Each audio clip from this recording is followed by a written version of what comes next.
जीवन में भागवत कथा का आयोजन ही इसलिए किया है कि हम अच्छी कथाओं इस कथाओं से प्रेरणा और जीवन के अंदर अच्छे कर्म करें। भाव इसलिए नहीं बढ़े कि हम आए, भाव इसलिए बढ़े कि गुरुजी आप पधारे हो, और जहाँ पुण्य नगरी होती है वहाँ फिर उसकी कीमत नहीं होती है, क्योंकि यहाँ के लोग भी उतने ही अच्छे धर्म करने वाले हैं और भक्ति करने वाले हैं।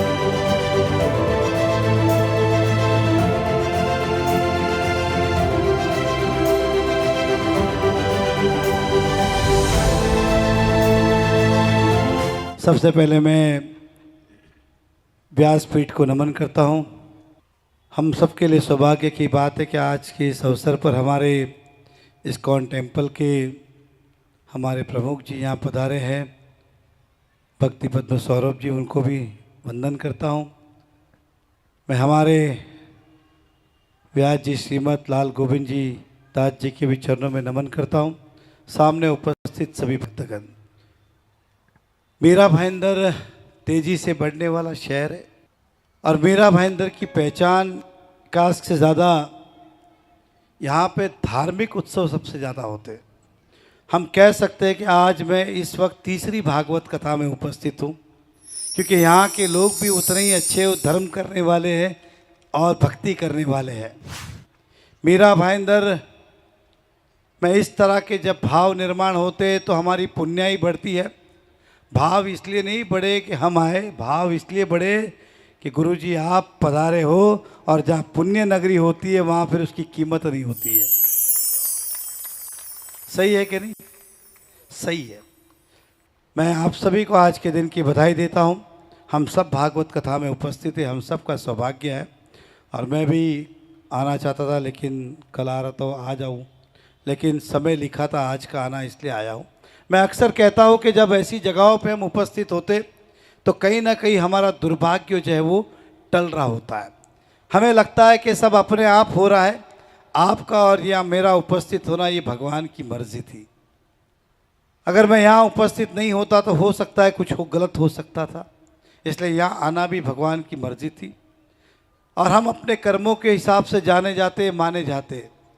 मैं अब करूँगा तो जाना जाऊँगा, गलत करूँगा तो गलत कर्म से, सही करूँगा तो सही कर्मों से। व्यक्ति दुनिया में रहे या नहीं रहे, उसकी पहचान जो रहती है उसके कर्म ही रहते हैं। और हम सब ऐसे पवित्र स्थान पे उपस्थित हैं जहाँ हमें ये सीखने मिलता है, समझने मिलता है कि हमें अपने कर्म करना चाहिए। और कर्म तो सभी के आड़े आते ही आते हैं।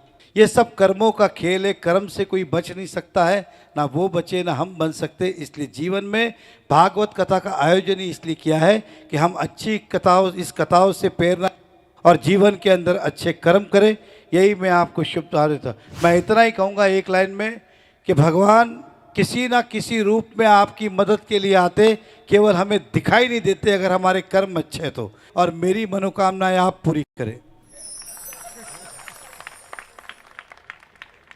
क्योंकि जो आपको चाहिए उनके पास है और इस वक्त जो मुझे चाहिए वो आपके पास है। इसलिए आप सबका साथ मिले, सपोर्ट मिले। और मैं तो उस नेतृत्व में काम करता हूं जिसका नेतृत्व देश के प्रधानमंत्री करते हैं। मेरी निशानी वो है जहां मां सरस्वती और मां लक्ष्मी विराजित है। इसलिए आप सब समझदार हो, मैं मंच का उपयोग नहीं करना चाहता। आप सबका साथ दे, आशीर्वाद दे। लाल गोविंद जी महाराज जी, आपने कहा मकान बेचूं कि नहीं बेचूं। मैं अक्सर कहता हूं कोई भी प्रॉपर्टी बेचिएगा नहीं, खरीदनी है तो आज खरीद लो, क्योंकि भाव बढ़ने वाले।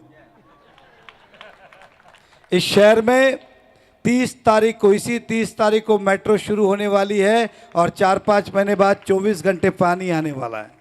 इसलिए मैं दावे के साथ कह सकता हूं कि इस शहर की गरिमा और बढ़ने वाली है। और जब ऐसी कथा इस शहर में हो तो किसका मन लगता है बेचने के लिए? किसी का नहीं लगता है, क्योंकि ये वातावरण मुंबई में मिल नहीं सकता। मैं सभी को सादर प्रणाम करता हूं। आप सबका फिर एक बार आशीर्वाद मिले हमें और इस शहर की सेवा करने का हमें मौका दे, ये आपसे विनती करना चाहता हूं। बहुत बहुत धन्यवाद।